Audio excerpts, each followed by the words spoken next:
Yay. Welcome to Defining Success. I am super excited to introduce today's guest. It's just such an honor to have her here. Dr. Sony Sierra, thank you for joining us. How are you? I'm well. Thank you for having me. It's amazing to be here, and it's so nice to have an opportunity to talk to you again. Yeah, it's really great. And there's just so much I want to dive into. And I do want to just acknowledge that you're in Toronto, and I'm wondering if it's as cold as it is here in New York right now. I think it's about the same, although it's wet today, which is good because it was icy freezing. Yeah, it was like bitter. Okay, got the weather chat out of the way. I'm just going to jump in and read your bio, and then we'll take it from there. Is that cool? Sure. All right, here we go. Get ready, everyone, because it's just such an honor to have you here. For close to 20 years, Dr. Sony Sierra has been a reproductive endocrinologist and infertility specialist, as well as a specialist in recurrent pregnancy loss.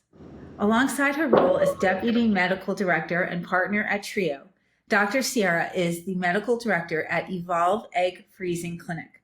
In addition to her fertility practice, Dr. Sierra and Dr. Carl Laskin also run the Early Recurrent Pregnancy Loss, RPL, program, the largest program of its kind in Canada.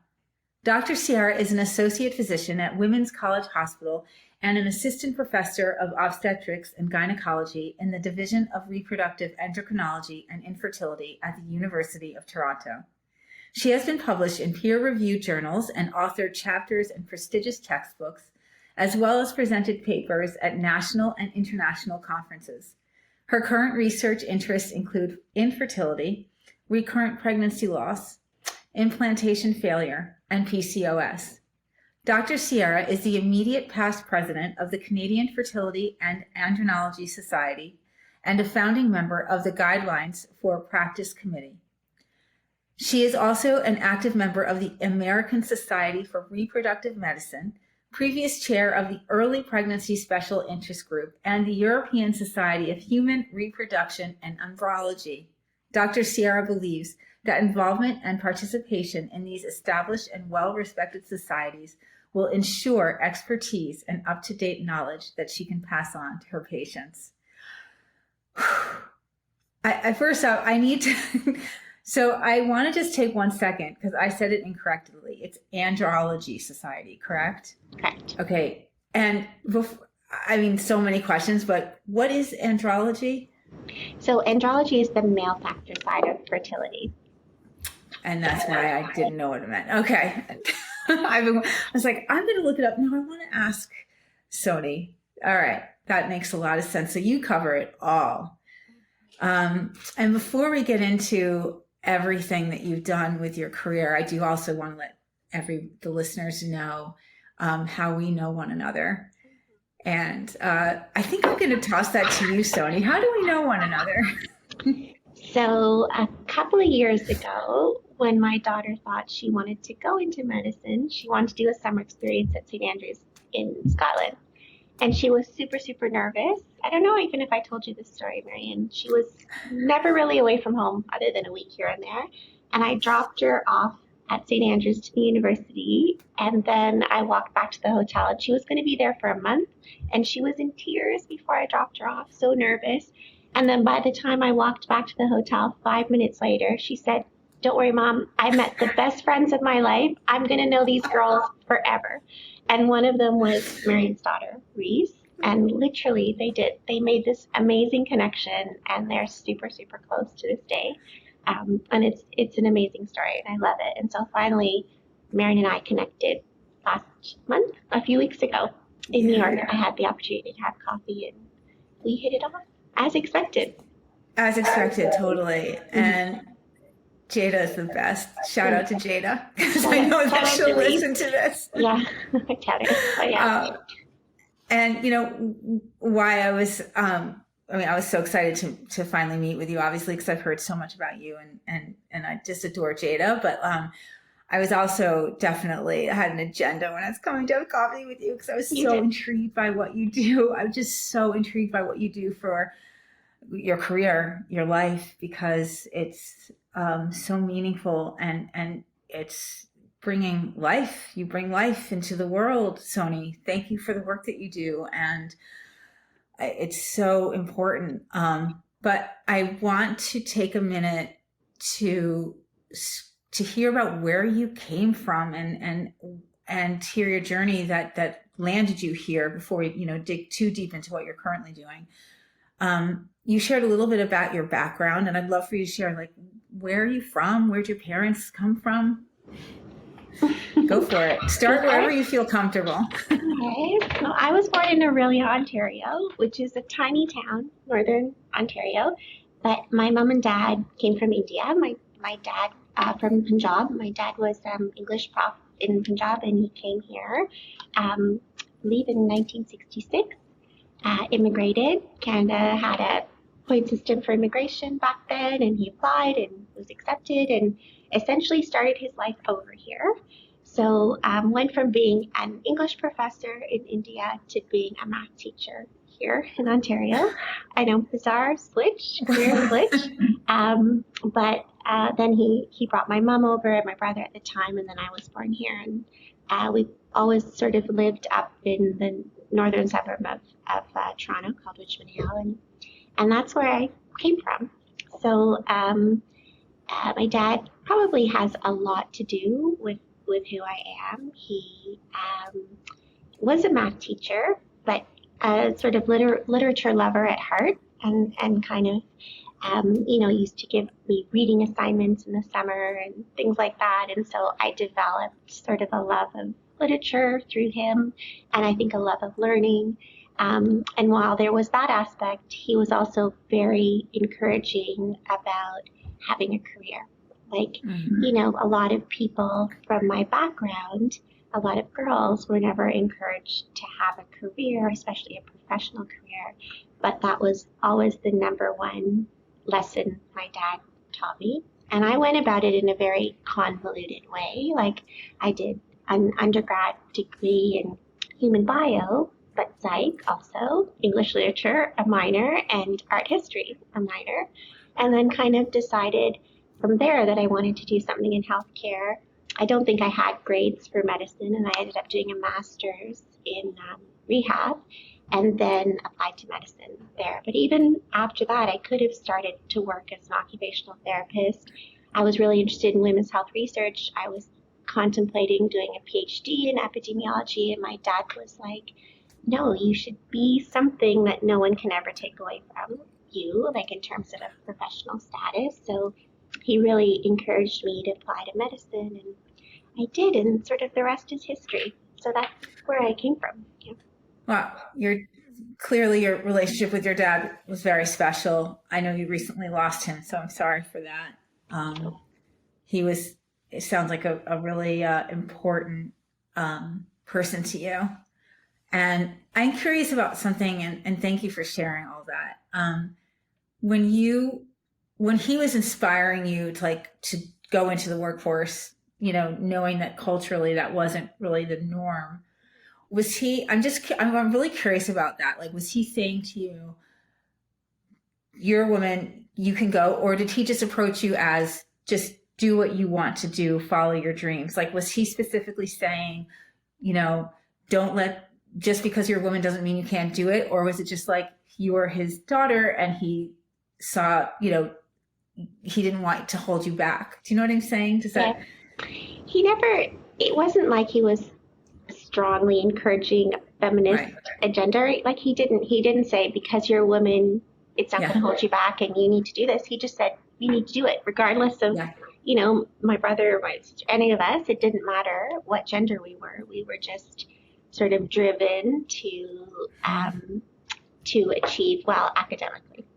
Right? Yeah, it wasn't ever a boundary. I wasn't necessarily treated differently because I was a girl versus a boy, or expectations in terms of life and career different between the girls and boys in our family. It was just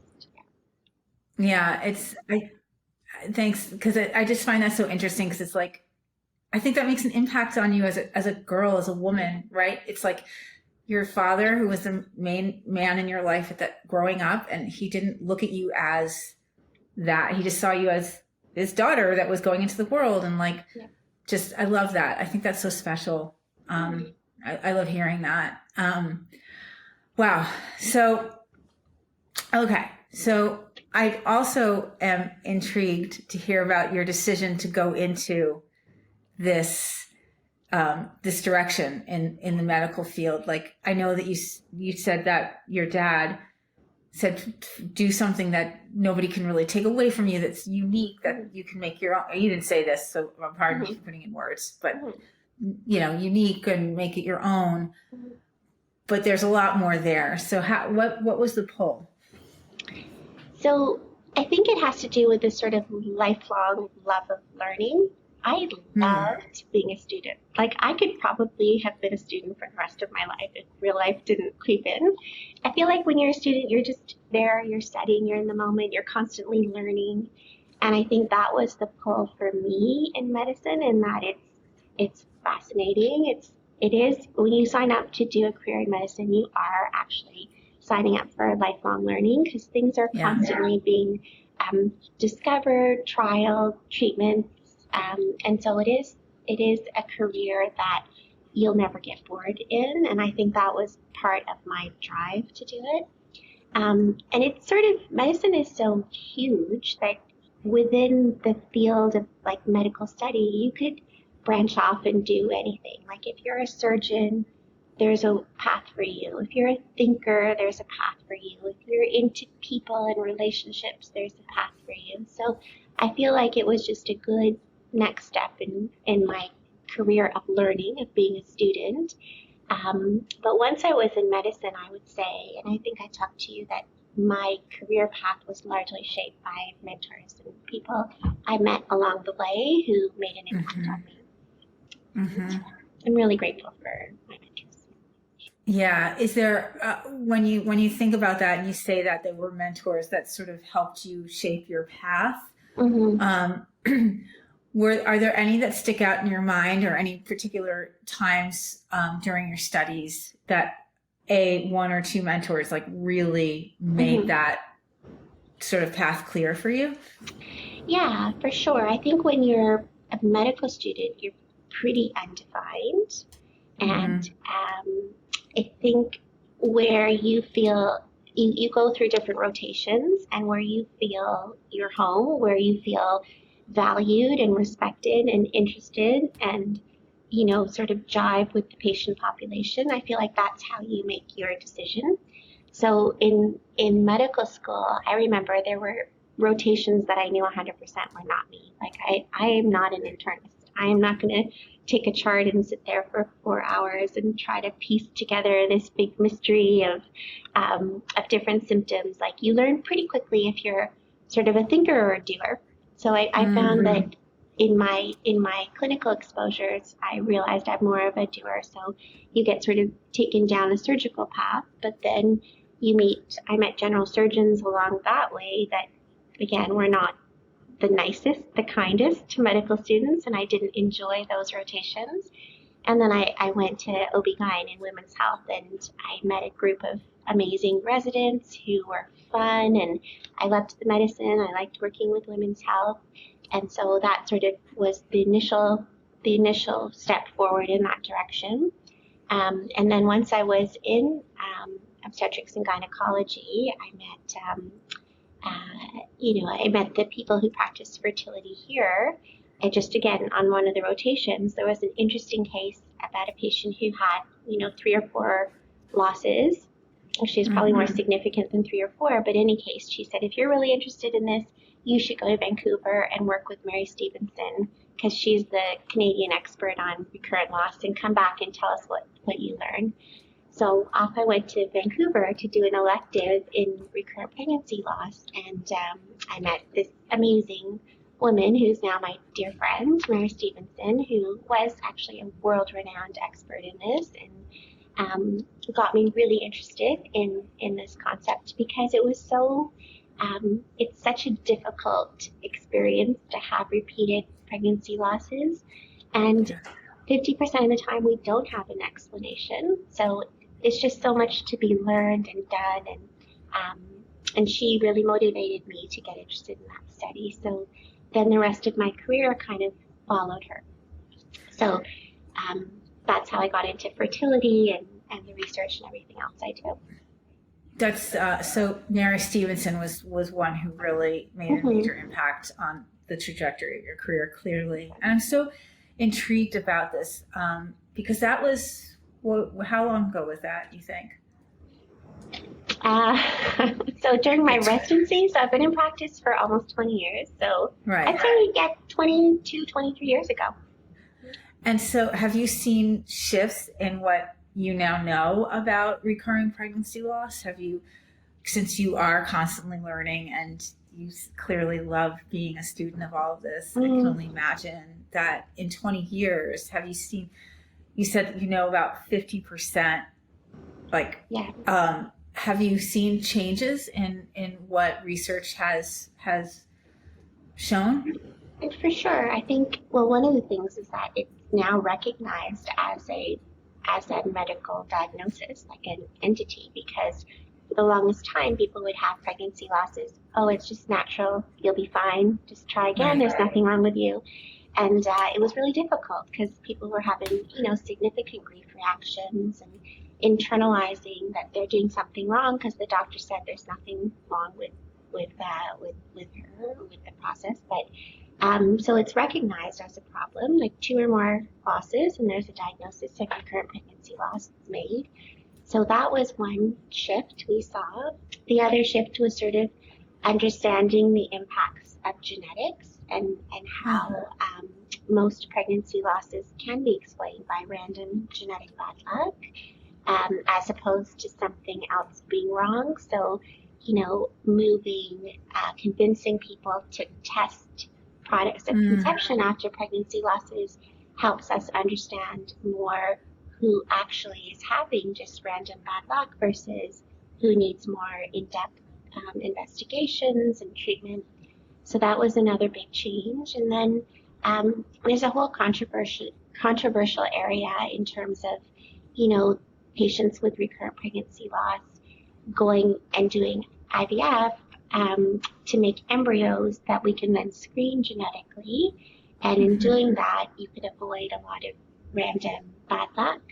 So initially it was controversial because people who have pregnancy losses don't necessarily have infertility. So there were people talking to them about doing ART and IVF when their issue wasn't getting pregnant. But we find that IVF road enables people to do some genetic screening before they get pregnant on these embryos, and that prevents the loss of pregnancies, sort of, so people get there more efficiently. But we don't have definitive research saying that that's 100% helpful. Right. But it's an option for women that are older, and I'd say that is something that I've seen in the 20 years that I've been in this field. That's a huge shift. Yeah. You've referenced now it was 20 years, which just went on. Oh yeah, Jada she's 20 now, right? So how about that? How about the fact that you were a new mom while doing all of this? Yeah. How was that experience? It was fun. I mean, my practice is as old as my kid because I had her when I was just finishing up my fellowship training. So I remember her first flight she was 8 weeks old. I came home to Toronto to deliver, but I was still doing my fellowship out in Vancouver. So she was 8 weeks old when she took her first flight back to Vancouver, so I could finish my training.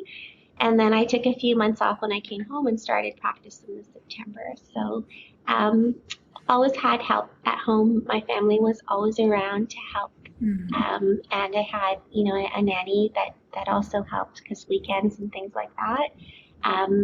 But yeah, it's just something that you do. Like, one of the things that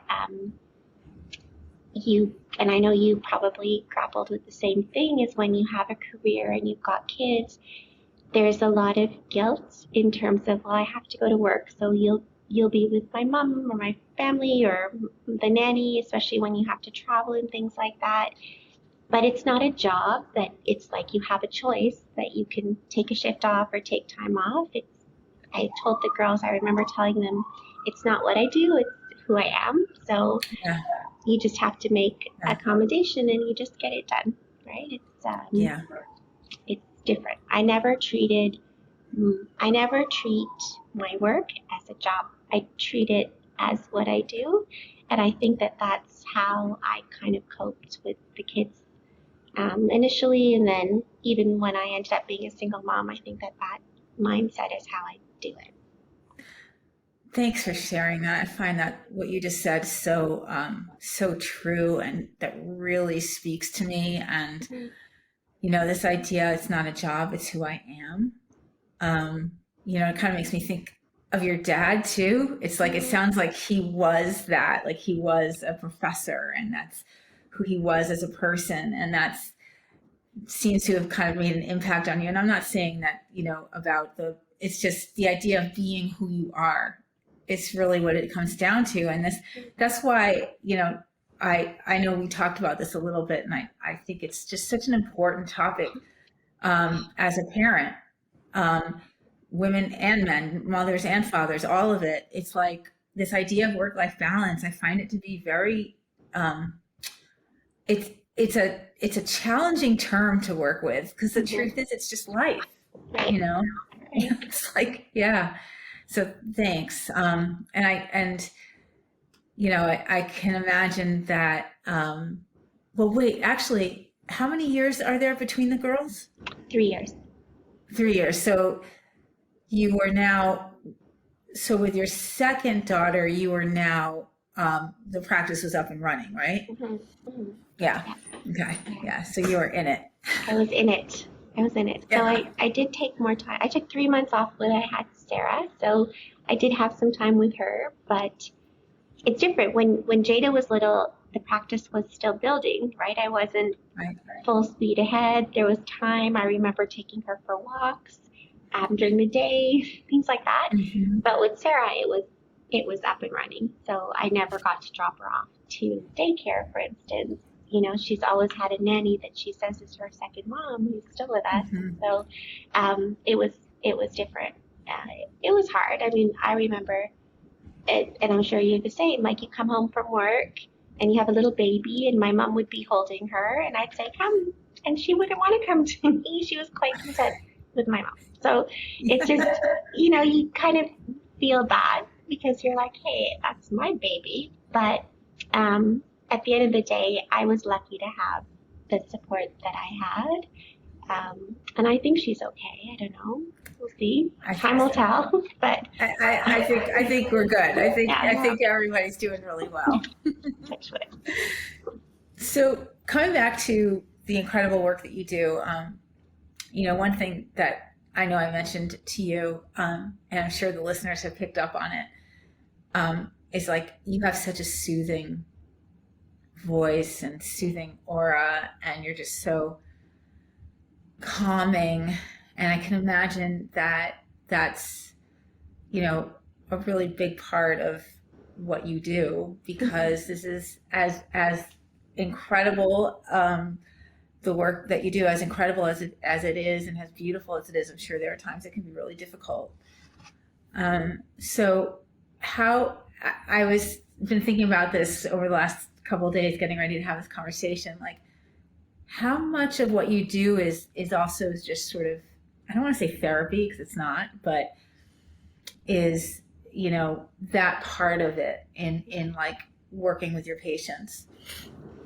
A lot of it. I mean, I have the best job in the world. Like, you said it, I get to be involved in the creation of families and babies. There's no better job in my view, but it doesn't work for everybody all the time, and it doesn't always work the first time. And so a lot of what I do in a day is delivering good news, but also, being there when things don't go well. And it is super difficult, and there is sort of an impact on how you deliver that news on patients. But there's also an impact on the physician as well, like in terms of how you're able to connect with your patient, because you have to make them feel better, but also you have to take care of yourself, because delivering bad news over and over again can take a toll. And this is one of the things I can't remember if we talked about it before, but again, like I'm at this stage in my career where I'm kind of looking at things from a big picture and trying to understand how I can be helpful in those difficult times with patients.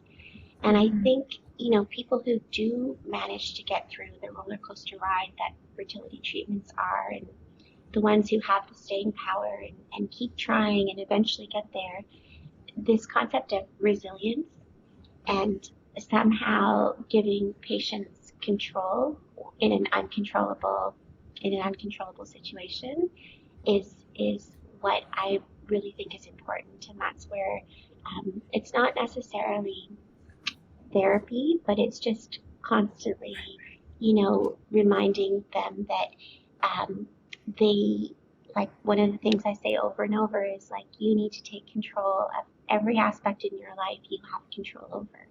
Like, you have to be healthy, you have to sleep, you have to live a full life outside the clinic, see your friends, do whatever you need to do to be healthy and happy, because you can't always control what's happening in the clinic. And there is this whole concept about, like, it was an old psychological concept about locus of control, and people who have an inner locus of control do better in all aspects of health and well-being. And so really helping patients find that inner focus, to be able to sort of navigate is where I hope to make an impact on patients, and where I think I would like to work and sort of talk about. Oh, I love that. Do you find, are patients open to that type of conversation? Are they receptive to that?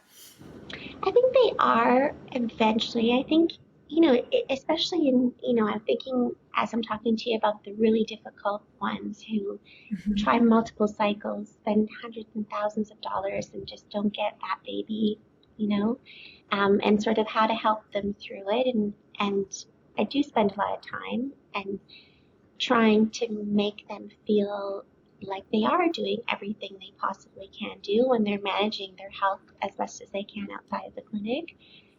But with fertility, I think, you know, you talk about 10,000 hours, like 10,000 hours, and you can develop any skill set, you can make anything happen. That doesn't work with fertility. Yeah. You could do Yeah. 10,000 hours, you can do 10,000s of dollars. It's not going to get you to where you need to get to.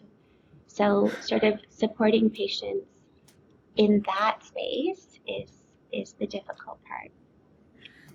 That's really interesting. And in the time that you've been doing this, have there been, and forgive me for not using medical terms, so deal with my civilian kind of like, I'm sure you'll get it. But have the chances gotten better with, like, is there a little more control on the medical side of making it work in the time that you've been involved in the industry? Like, yeah, there is. Yeah, there's been Okay. massive advances in IVF, in things we can do in the lab, things we can do in terms of making embryos, developing what we call blastocysts, which are the embryonic phase just before we transfer them. There's been leaps and bounds in technology. There's things coming down the line in terms of AI, and protocols, stimulation protocols, medication choices. So there's been leaps and bounds in the last, it's been 50 years since the first IVF baby. But it still doesn't work for everybody, right? Even though with all these leaps and bounds, you're still going to have amazing good news, and then there's going to be people where we're still going to work hard at. Did you watch the movie Joy on Netflix? No, I don't think I have. I can't remember who it's by, but it's about the birth of IVF and how it all started, and it's so well done. It's so good. Oh, I'll have to check that out. You have to watch it. It's really, really good. Actually, I have to be honest with you, I was surprised it's only been 50 years. Yeah, 50 years. Wow. The first IVF baby, Louise Brown, is just over 50, I believe. Wow. And so what do you do, if you don't mind my asking, what do you do in those cases where it's just not happening? Yeah. What are the options? That you sort of, and actually I'm also curious if you don't mind sharing, but like, at what point do you go, maybe we should start talking about other options? Hmm. It's hard. Everybody's different, and everybody, you can cope within your buffer. So if you're dealing with bad news on a repeated basis, but you're still able to sort of function, then those people likely still go on. But when they no longer can cope, when they're outside of their buffer, that's a good indication that it's time to think about something else. And then there's obvious things. So if there's an obvious male factor, an obvious sperm or lack of sperm or no sperm, or if someone's, older and ovarian function is extremely diminished or absent, or, in cases where they can't carry, there's a uterine issue, scar tissue, or fibroids, or lack of uterus. Those are obvious reasons to say it's time to move on. And when that happens, there's options. So we do third-party donor sperm for cases where there's no sperm, or same-sex couples who need sperm, and then donor eggs, where there's anonymous egg donor programs where women who are older or have early menopause, or men in couples, single men, can get egg donors, and then still be able to carry a pregnancy, maybe not just the genetic information. And so that's helping a lot of women and couples. And then there's surrogacy options where if there's an issue with the ability to carry a baby. But even that is, when is that not an option? That's more of a tricky discussion in terms of, your uterus can carry a pregnancy regardless of your age. It's like a little amazing incubator.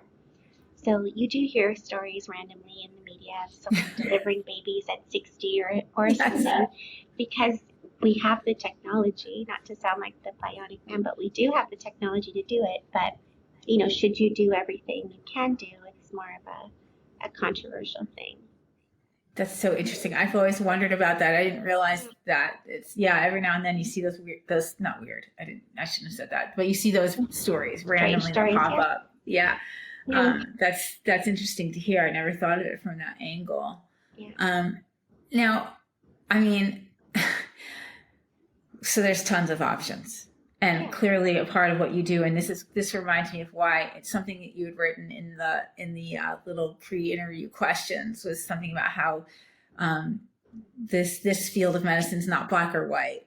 And that's part of what attracts you, or what attracted you to it, and still does. And clearly this is where some of that comes in, because it's like you have a little creative sort of, depending on the patient. It sounds like you really get to know the people that you work with, and when to have these conversations and how to navigate through them is very personal, I imagine. Right?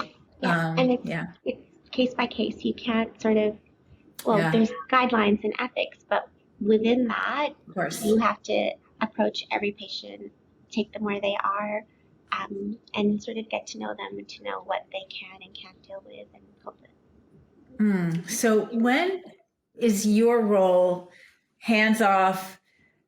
Now we're done. Like at one point, so let's say you have success. Success. Yeah. And a pregnancy is in action. When do you sort of say goodbye to that patient? And then also, I'm curious if patients come back to you with the final product. With the baby, that's like the best. So I will follow them till 10 weeks. 10 weeks pregnancy, that's sort of the graduation phase, especially with the people who have recurrent losses. It's a big milestone. So after 10 weeks, they'll go to an obstetrician who will manage the rest of the pregnancy and delivery.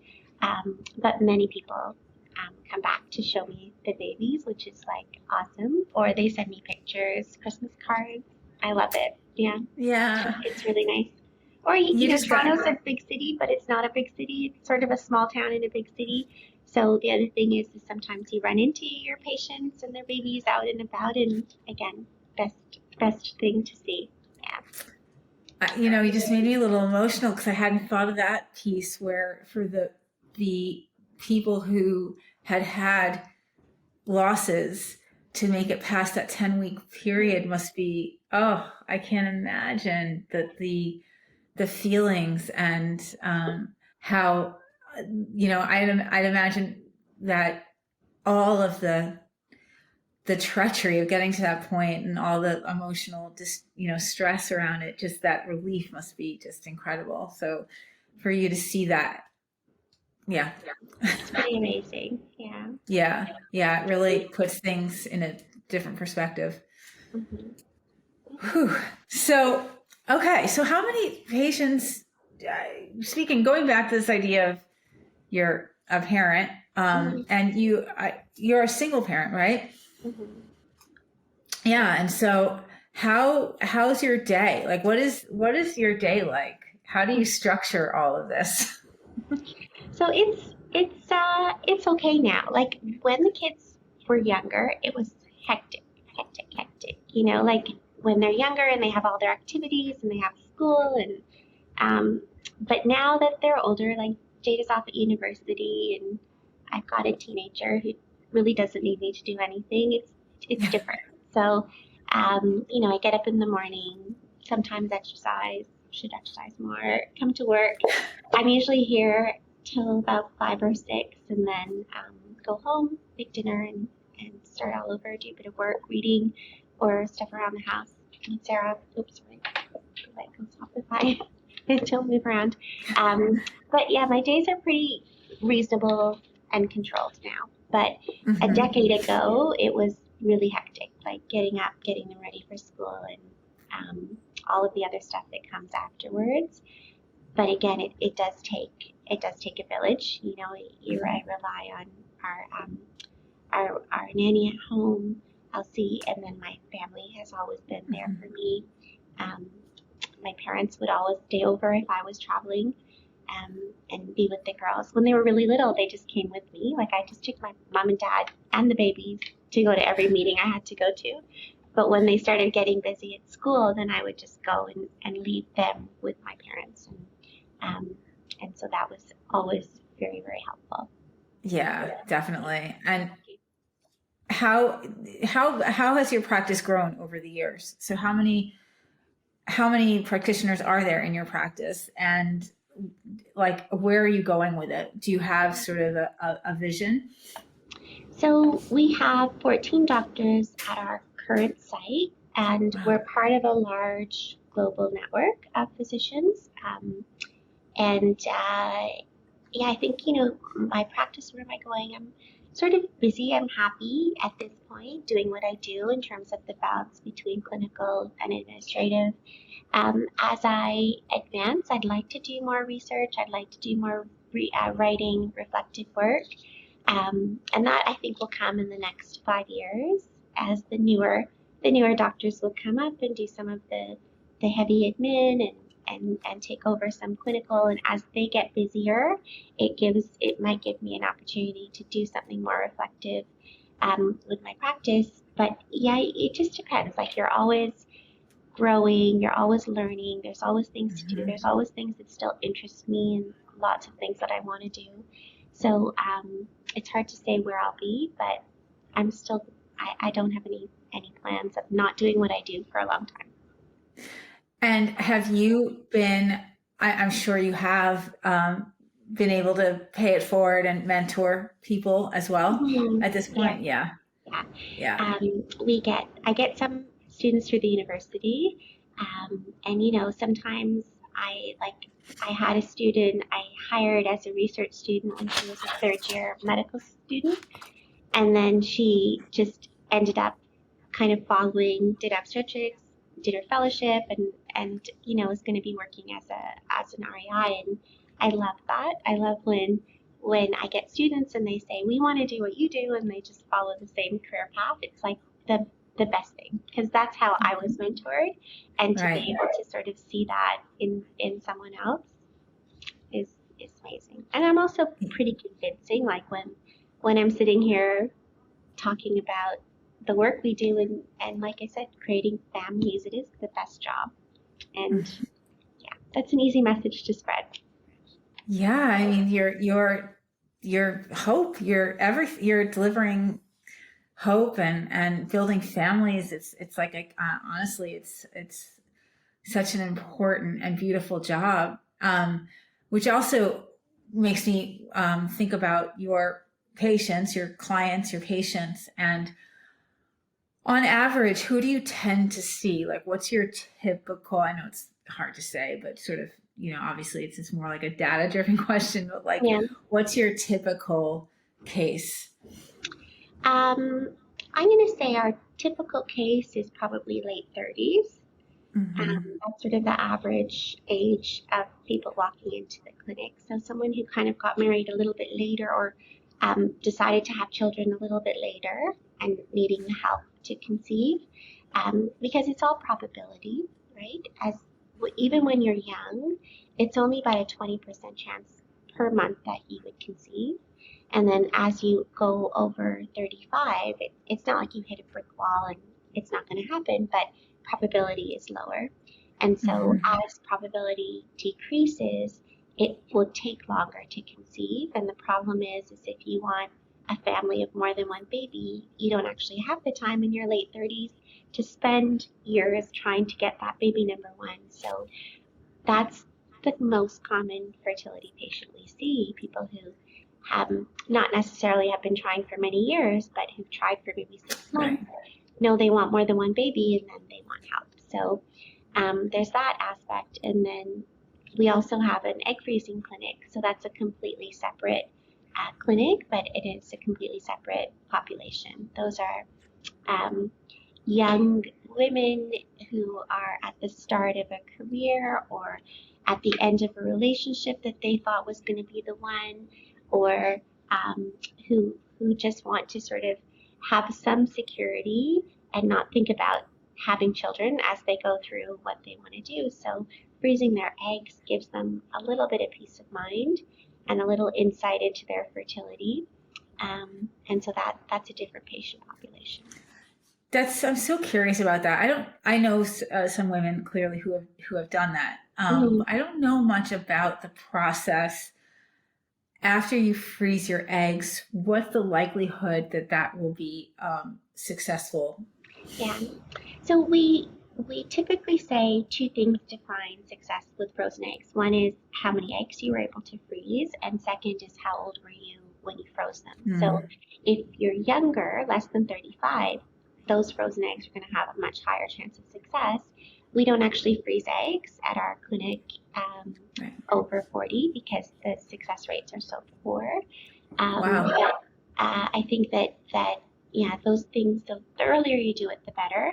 But it's still unpredictable, right? If Hmm. I say someone less than 35, if we freeze 20 eggs, there's a 50 to 60% chance there's a baby there for you.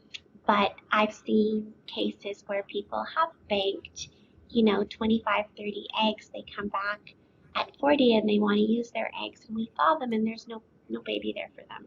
It's heartbreaking. Mm. And then, my sort of poster case is a woman who froze 13 eggs, 12 eggs at 37, and had 3 babies from those 12 eggs. Oh my So God. she's incredible. She wrote a little essay somewhere about her experience, but I like that's the thing. It's not 100% predictable.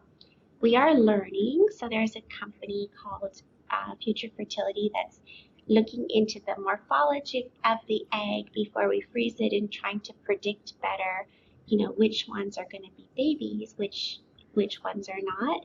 But we're not fully there, so there is definitely no guarantees when you freeze eggs. But I think it's the best you can do for where you are, right? And I think that's why women do it.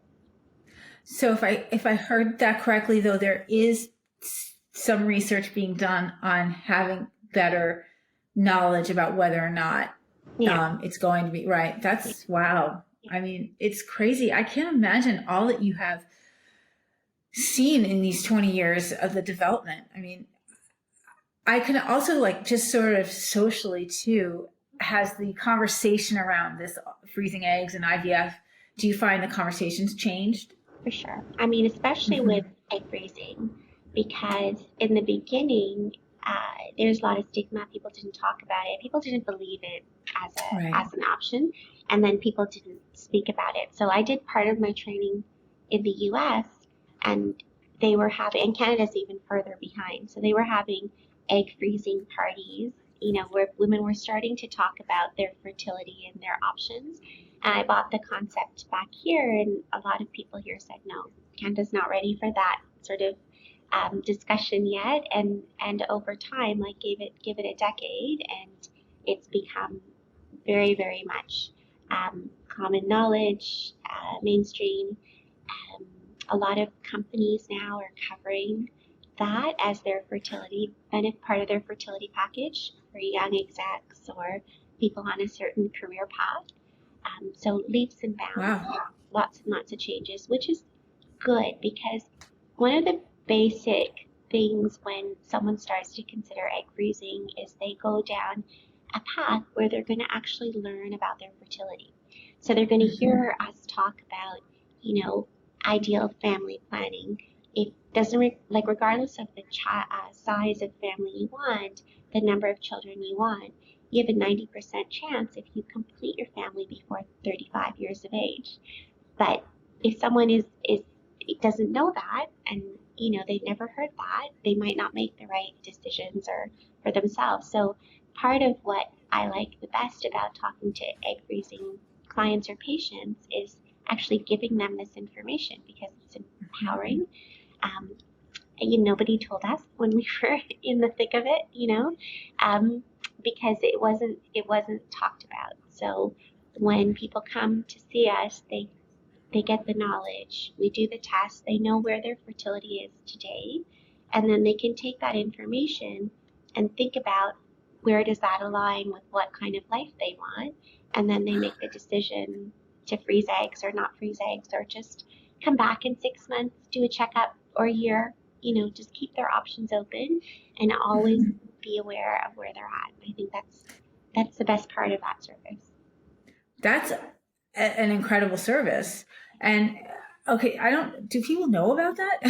Yeah, I'm out of my prime, so I don't, Yeah. I don't, Yeah, but there's a lot yeah. There's amazing fertility clinics in the US. A lot of people now, a lot of fertility docs are on Instagram. They do TikTok. Right. So the message is definitely out there. Yeah. So what do you then recommend? So let's say, a young woman, she's, 30 years old, let's say, or 28 to 30 years old, and thinking about wanting to start a family. What would you say to that woman? What do you recommend is the process? And also, by the way, I'm just curious if you have certain, I don't know if you go into this, but if you have certain health and sort of wellness tips that you would share with somebody to take care of themselves and that aspect. Well, I think, the first conversation I would have is, are there any gynecologic issues that might impact their fertility? Because 28 to 30, you're still going to be in a good fertility range. And the only reason a person like that might want to consider looking into their fertility or freezing eggs if they're 28, 30, and for instance, they're starting a career in medicine and they know that they want to do a subspecialty, so they're not even going to be finished for 7-8 years. So that person might want to know where their fertility is at and consider potentially freezing their eggs. Whereas someone is in a relationship at 20, 30, and they know they're getting married and they're going to start to have children next year, that person might just want reassurance that they're fine if there's no other risk factors. But yeah, I think the other thing in our practice, when you sit down with a person or a couple that are trying to conceive, we definitely talk about lifestyle factors, and it definitely makes an impact. So first things like obviously extremes of weight, like being overweight is associated with fertility problems. It's associated with pregnancy loss. It's an independent risk factor when your BMI is over 30 for having a pregnancy loss. So definitely counsel around healthy weight. Similarly, if the BMI is too low, it might impact cycles and subsequent fertility. So we talk about that, talk about diet. So in the fertility world, we're not fans of any sort of dietary restrictions. You know, it's important to have all 4 food groups. It's important to have a well-balanced diet, you know, Yeah. keto diets, things like that, not ideal. So definitely we counsel about diets and then lifestyle factors, smoking, cannabis use, things like that. Right. General advice, but it does give an opportunity to have that discussion as well. Yeah, totally. And then how about for men, you know, clearly the lifespan of their fertility, it's different, I right? know. I So think that yeah. just had another baby or something. I saw somewhere. Yeah, totally different. Yeah. Yeah. But I imagine the same sort of rules apply with men, and you're able to do tests as well. I imagine that are informative. Yeah. Wow, Sure. it's incredible to me. It's so much less an unknown than it once was. For sure. We think that 45% of fertility problems are because of male factor, right?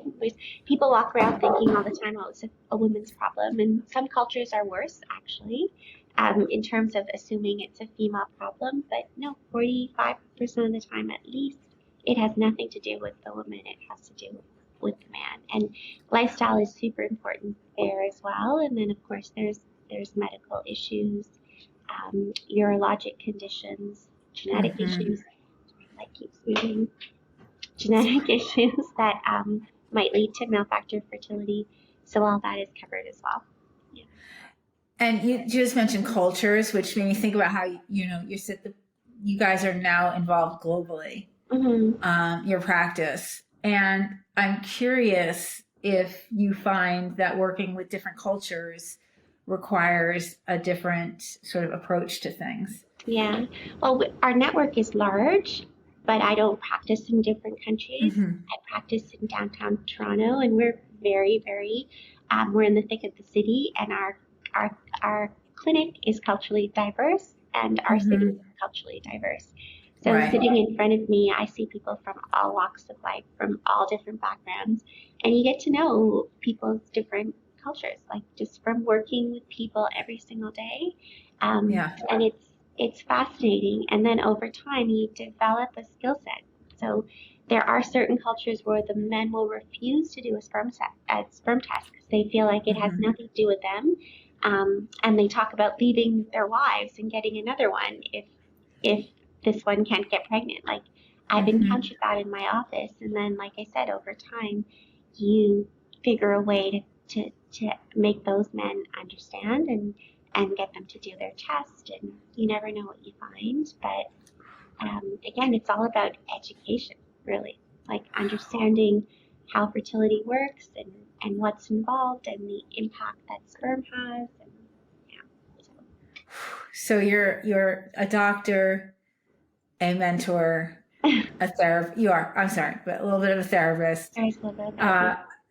A teacher. I mean, it's incredible all the roles that you play in this, and how you clearly have to. There's such a nuance to it, and you know, yes, thank you for saying that. You are in downtown Toronto, so I can only imagine that you see all different sorts of people, and also all different scenarios too, not just cultures, but different scenarios.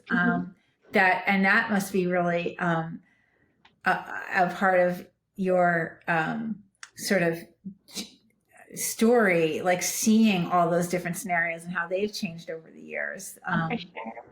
I mean, it's part of, I love the work I do, but part of it is actually talking to people and hearing their stories. And, you know, I think my practice has grown in terms of single women who are just like, I don't want to wait for a man, or I don't want one, and they just want to have a baby on their own. So single by choice thing.